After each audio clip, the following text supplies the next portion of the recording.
Welcome to Rings of Power Reactions. I'm Aaron, your host and fellow Middle-earth wanderer. Here you'll find reviews, reactions, and deep dives into the lore behind Amazon Prime's Rings of Power. To go deeper, come wander with me on my main podcast, Lore of the Rings. Visit ringspodcast.com or find Lore of the Rings on your favorite podcast player. Now, let's wander Rings of Power. You might disagree, but Rings of Power just feels small. Small compared to J.R.R. Tolkien's works, small to Peter Jackson's films, and just small overall. Today we are reviewing Season 2, Episode 5, Halls of Stone from Amazon's Rings of Power. We're going deep into ring lore, Numenor's religious ceremonies, letters begging for help, and the vastness of Middle-earth as it's not portrayed in this episode. Welcome to episode number 176 of Lore of the Rings. My name is Aaron, and I am your host and guide to wandering Middle-earth. Thank you to Joan the Ishtar for sending me a few Dr. Peppers. I hope you and the kids are listening and learning more about Middle-earth. And a huge thank you to this episode's executive producer, The Old One. If you would like to support the show, head over to ringspodcast.com/donate. Now, let's wander. During this episode of Rings of Power, Durin III claims one of the Seven Rings, and changes begin happening under the mountain. In Numenor, King Pharazôn cracks down on the faithful. And in Eregion, Annatar manipulates Celebrimbor into agreeing to craft the 9 rings for men. Let's begin with the title of this episode, Halls of Stone. This phrase comes first from the ring verse that is printed at the beginning of The Lord of the Rings, quote, 7 for the dwarf lords in their halls of stone.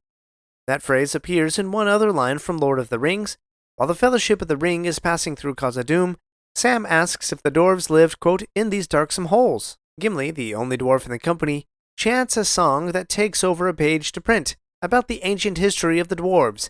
In the song, the first dwarf, named Durin, walks the lonely world and gives names to its creations, and the first kingdom of dwarves is founded. Quote, a king he was on carven throne, in many pillared halls of stone, with golden roof and silver floor, and runes of power upon the door.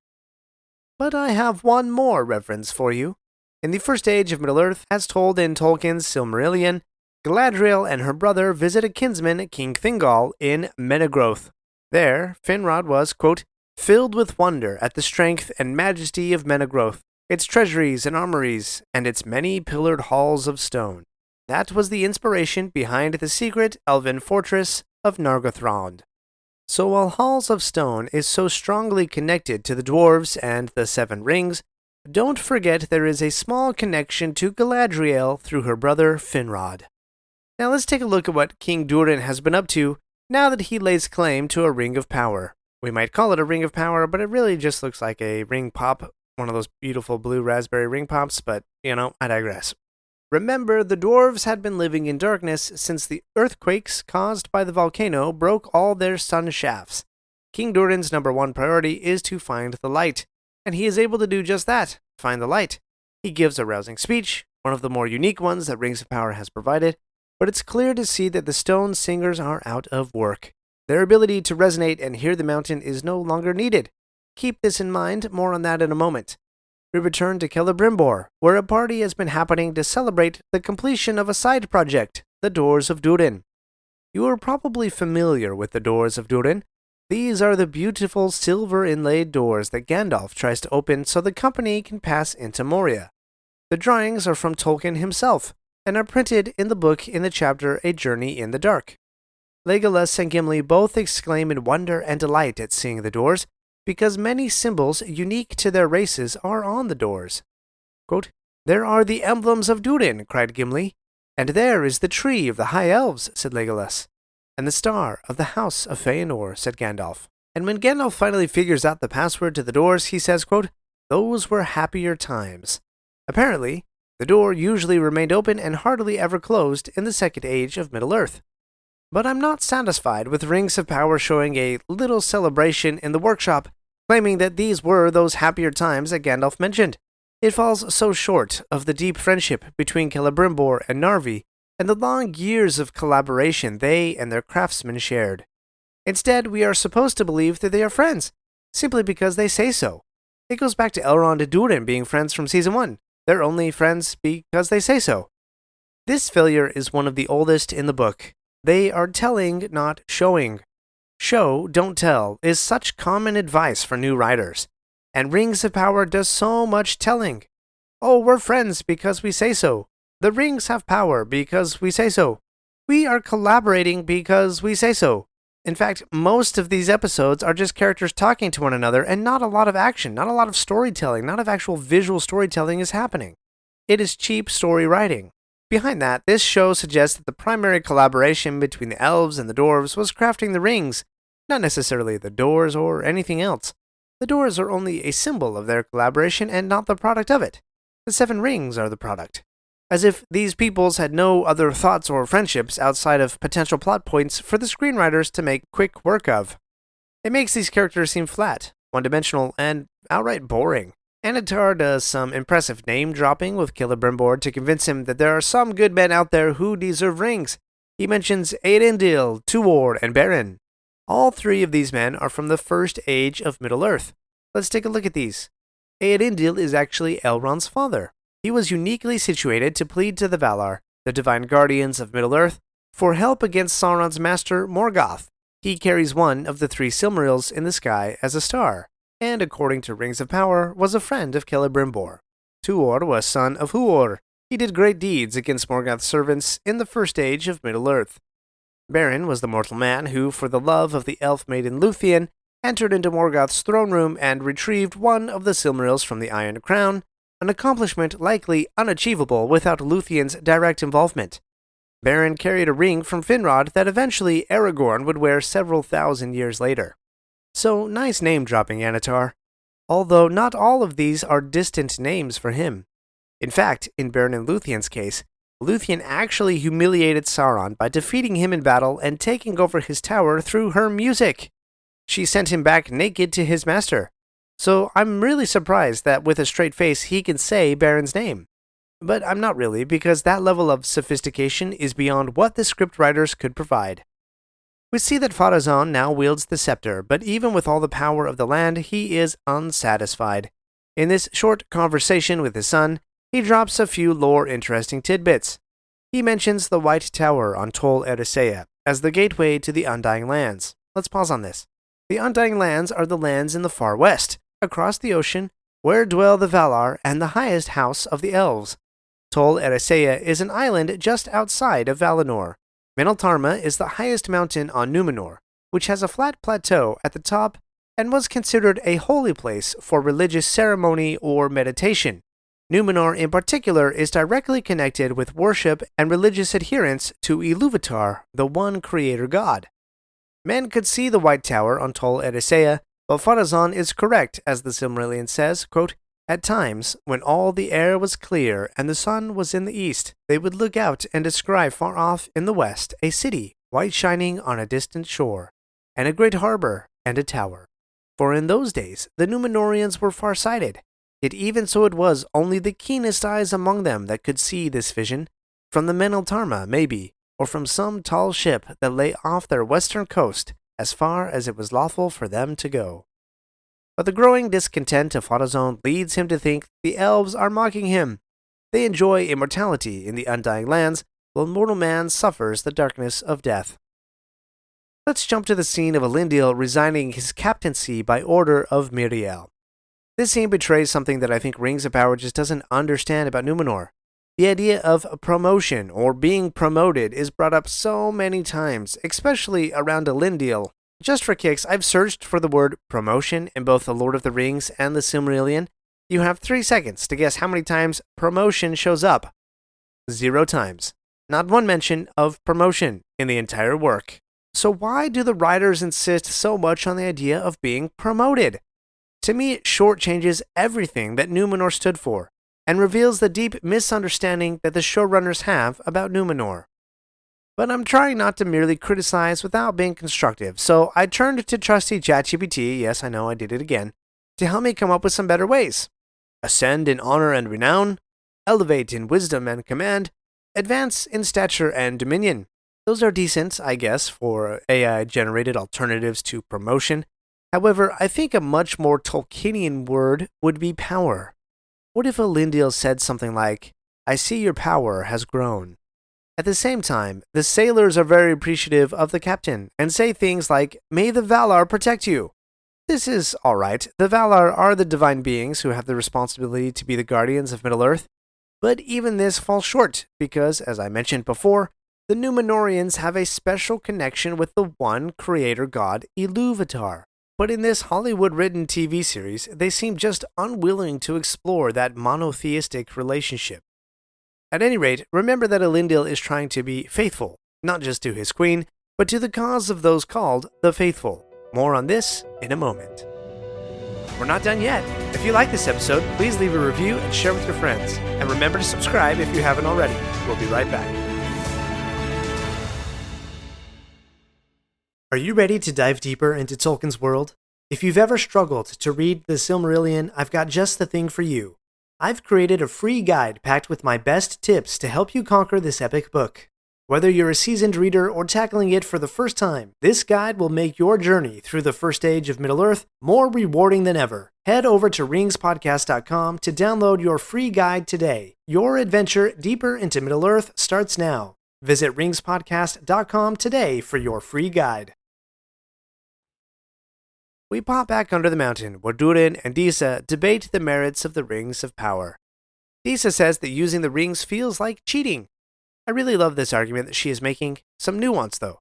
Stone Singers and Resonating is a Rings of Power invention, as far as I know, but the idea of the Rings of Power providing some unnatural ability to the dwarves is in line with the idea of machine or magic, which Tolkien defines as, quote, all use of external plans or devices, instead of developments of the inherent inner powers or talents, with the corruptive motive of dominating. Hence, the rings turn the dwarves from something natural, like singing in harmony with the nature of the mountain, to something that, quote, makes their will more quickly effective. How did Tolkien describe the effects of the Rings of Power had on the dwarves? I have two answers to that. First, from the Silmarillion, quote, the dwarves indeed proved tough and hard to tame. They ill endure the domination of others, and the thoughts of their hearts are hard to fathom, nor can they be turned to shadows. They used their rings only for the getting of wealth, but wrath and an overmastering greed of gold were kindled in their hearts, of which evil enough after came to the prophet of Sauron. And next, from Appendix A of The Lord of the Rings, quote, for the dwarves had proved untamable by this means, the means of the rings, that is.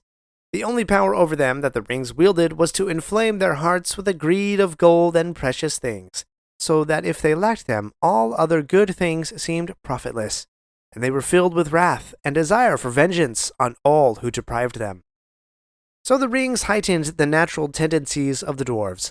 While the rings would corrupt and dominate men, turning them into the Nazgul, the dwarves were resilient against such control. Instead, the rings increased the dwarves' drive for wealth. This greed became all-consuming, warping their desires and leading to obsession with gold and treasure. However, their greed made them easier for Sauron to manipulate indirectly, fostering division and conflict, often to the Dark Lord's advantage. So while they retained their independence, the dwarves' greed ultimately contributed to their downfall. And that is exactly what we see with King Durin in this episode. What begins as a good thing, finding the light, quickly slips to a sales tax called Ring Tribute, and soon Durin is surrounded by more gold than we have ever seen in Khazad-dûm before. Durin even calls emissaries of the other dwarven kingdoms to him, offering to give each a ring, but, quote, it comes at a price. This goes back to the Silmarillion again, quote, it is said that the foundation of each of the 7 hordes of the dwarf kings of old was a golden ring, but all those hordes long ago were plundered, and the dragons devoured them, and of the 7 rings some were consumed in fire, and some Sauron recovered.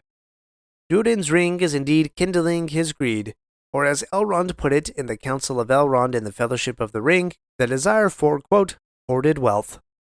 But I know that you are more generous than a dwarven king with a ring of power, because it costs you nothing to open your podcast app right now and leave a 5-star rating for the show. I would really appreciate that. Just scroll to the show in your podcast player, tap the review or rating, and let me know your thoughts. Do you think that Rings of Power is doing a good job showing the dwarves' greed here? Let me know.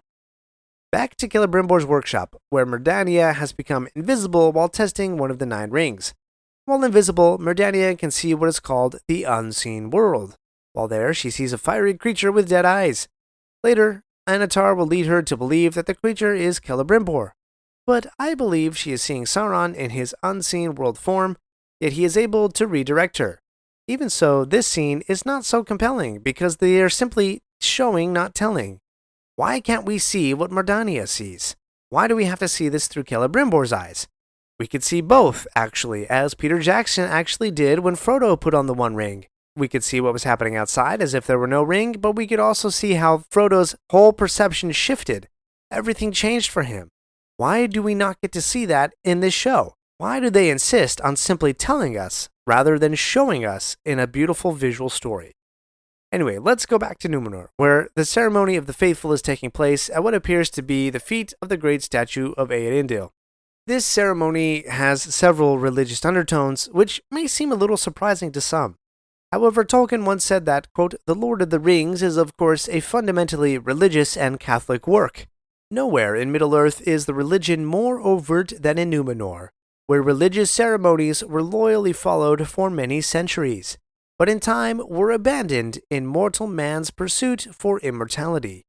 A unique thing about the religion of Numenor, it was directly tied to the creator god Iluvatar, and not necessarily the Valar. But notice when the priest says, quote, "Until we meet again in the far green country under a swift sunrise." That is a direct reference to a dream that Frodo had in the house of Tom Bombadil, and is indeed a reference to the passage of death. I explored that more deeply in Lore of the Rings episode number 165 if you want to dive deeper into that. Also, the stained glass window behind the priest shows a golden tree and yellow orbs like the sun, but they also show phases of the moon. I take this as a subtle nod to the two trees of Valinor, Telperion the Silver and Lorelin the Golden, from which came the moon and sun respectively. I find it interesting that there are 11 circles showing the different phases of the moon, when in the Silmarillion Tolkien has the trees inversely wax and wane for 11 hours, plus one more where the light of both intermingled so that it was always light for a full 12-hour cycle. What about the little statue? First, I'm not aware of any idolic traditions in Numenor, but the statue is a direct reference to a member of the Valar. Nienna, quote, is acquainted with grief and mourning. In the song that created the world, Nienna's part was to sing a lamentation, quote, "But she does not weep for herself, and those that hearken to her learn pity and endurance in hope. We might call her the goddess of mourning, and yet there's an element of beauty and wisdom in her sadness, quote, for she brings strength to the spirit and turns sorrow to wisdom." Nienna alone with her tears and song was able to wash away the darkness and filth left behind by Morgoth after he destroyed the two trees of Valinor.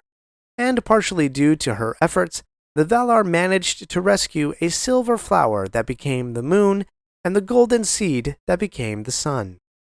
Before we leave Nienna, though, I need to mention one other being who learned, quote, "pity and patience" from the mourning of Nienna. That would be the Maiar spirit that is called Olorin, or you more likely know him as Gandalf. For more on Nienna and the two trees, check out episodes 2 and 5 of Lore of the Rings. This scene, for all its great callbacks to lore, has some dialogue that breaks the enchantment for me. Caiman starts to brag about being promoted. Again, the idea of promotion seems to be the greatest desire that any Númenórean could wish for. And even yet again, he's just telling us that he's been promoted. We don't actually see him get promoted. But thankfully, he's slugged in the face before he can finish that sentence. And if I remember right, this is also the first time in Rings of Power that the Kingsmen are referenced. So let's explore this for a moment. The Númenóreans at first had great friendship with the elves, including Gil-galad, the High King. But over time, some of the Númenóreans became jealous of the immortality of the elves and started to break away from that friendship. So in the Silmarillion, we find that, quote, "On the one hand was the greater party, and they were called the Kingsmen, and they grew proud and were estranged from the Eldar," meaning the elves, "and the Valar. And on the other hand was the lesser party, and they were called the Elendili, the Elf-friends. For though they remained loyal indeed to the king and the house of Elros, the first king and brother to Elrond, they wished to keep the friendship of the Eldar. Hence they called themselves the Faithful." The conflict goes much deeper than that, but that's good enough for now. And well, remember my theory a few episodes back that Cayman and Valandil were both potential contenders for the 3 Nazgul who would come from Numenor? Well, that theory at least is half wrong, as Cayman cowardly kills Valandil by stabbing him in the back. And finally, in Celebrimbor's workshop, Anatar's gaslighting and manipulating finally pays off, as Celebrimbor is guilted into crafting 9 rings for mortal men. Oh man, the gaslighting is seriously so strong, as Anatar is like, quote, "Be mindful that someone is not manipulating you." I do have to say, watching Anatar slowly poison and manipulate Celebrimbor this season has been a real treat, and kudos to Charlie Vickers, I think that's his name, for turning Halbrand into Anatar and really pulling it off. Yes, I know, a rare moment of praise for Rings of Power. But the lying doesn't stop there, as Anatar flat out denies having done anything to alter the 7 rings. In fact, in true neurotic narcissist fashion, Anatar throws it back on Celebrimbor, blaming the deceitful letter that Celebrimbor wrote to his king. Ooh, that Maya is nasty. Are you ready to dive deeper into Tolkien's world? If you've ever struggled to read the Silmarillion, I've got just the thing for you.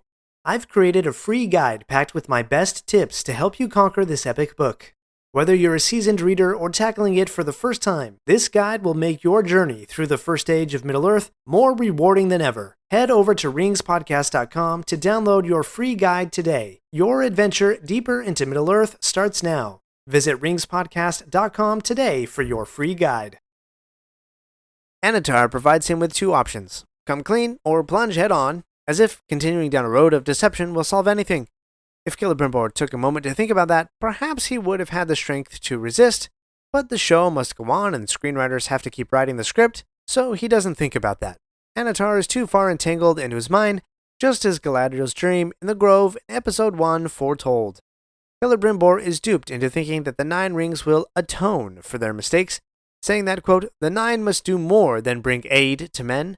They must bring balance to the entire project, draw strength from the 3, and redeem the 7. What Celebrimbor can't realize is his own deception. The 3 rings were supposed to bring balance, but they did not.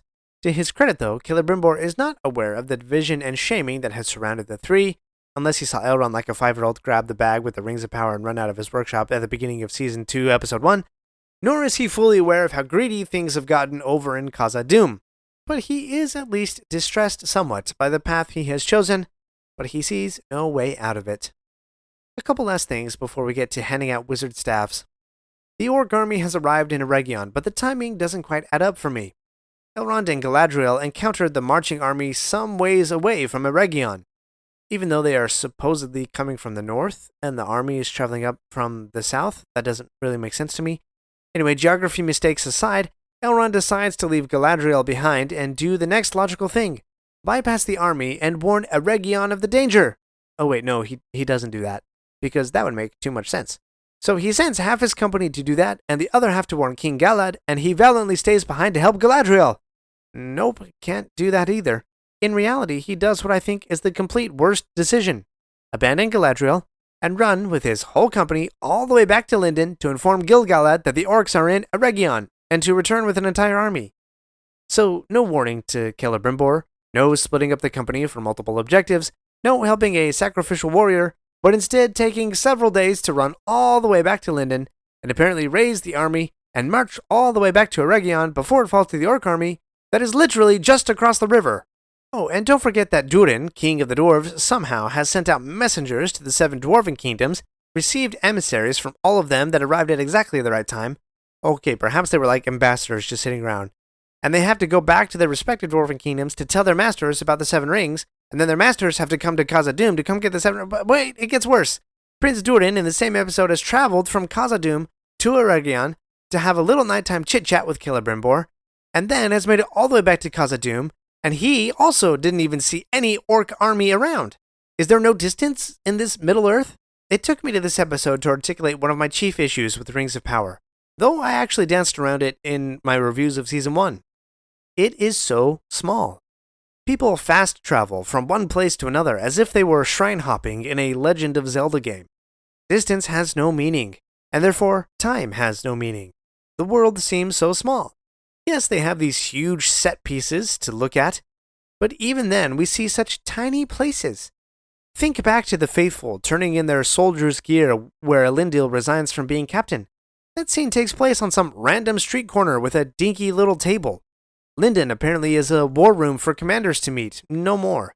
Eregion is barely more than a workshop and a courtyard. Where are the vast, sweeping shots, like Gandalf climbing the 7 levels of Minas Tirith after riding through several nights on the fastest horse ever known? Where are the vast landscapes, like Frodo and Sam lost in the dead marshes, barely trusting Gollum as a guide because they have to? What about the vast numbers of the Rohirrim, though they be less than half of what Theoden hoped for, as they ride to certain death in the hopes of saving Minas Tirith on the fields of Pelennor? Those things had scale, they had breadth, that makes us feel like we are a small part in a much bigger tale than our own. But not Rings of Power. No, here we have a handful of elves, 4 tiny street corners, and no distance between peoples. Let's take Círdan, for example. Círdan, the great shipwright, the eldest elf in Middle-earth, who has been building magnificent seaworthy vessels for literally thousands of years. Círdan has a tiny little dinghy, into which he sails a few yards from shore, in an attempt to drown the rings. Nearly everything in this show is so crammed and tiny, and it falls epically short, pun definitely intended, it falls epically short of the majesty of Tolkien's Middle-earth. Okay, rant over. I have one more lore item to point out. In Elrond's report to High King Gil-galad, the king responds saying something like, "The elves cannot defeat Sauron and Adar, not alone." Now the keen-eared probably might hear that line and remember that Elrond will say something similar to Gandalf in Peter Jackson's Fellowship movie. There Elrond says that they cannot fight both Mordor and Isengard. Quote, "Our list of allies grows thin." But when I heard that line from Gil-galad, my mind went a little further. In a book titled Unfinished Tales of Numenor and Middle-earth, Tolkien gave us a little gem of a story called Aldarion and Erendis, the Mariner's Wife. This tale explores the early days of Numenor's seafaring tradition and the establishment of some of their earliest settlements in Middle-earth. On a personal note, Aldarion is the heir to the King of Numenor, and yet he and his father don't agree on many things. However, Aldarion delivers a letter to his father, the king, a letter written by none other than High King Gil-galad himself. In this letter, Gil-galad informs the King of Numenor that, quote, "A new shadow arises in the east. It is no tyranny of evil men, but a servant of Morgoth is stirring, and evil things wake again." Gil-galad goes on to explain the plight of the elves, and then asks, quote, "Now I make bold to seek your help. If you have any strength of men to spare, lend it to me, I beg." He goes on to explain a gap in the mountains, what you and I will later know as the Gap of Rohan, where Aldarion could waylay the enemy approaching from the east, should the King of Numenor assent to help them. Perhaps that's too much detail, and I think Rings of Power will attempt a different solution to the elves standing alone, but at least in Tolkien's mind, High King Gil-galad recognized the threat of evil from the east, and recognized his own inabilities, and asked Numenor for aid to defeat this new evil arising. Alright, let's do some scoring.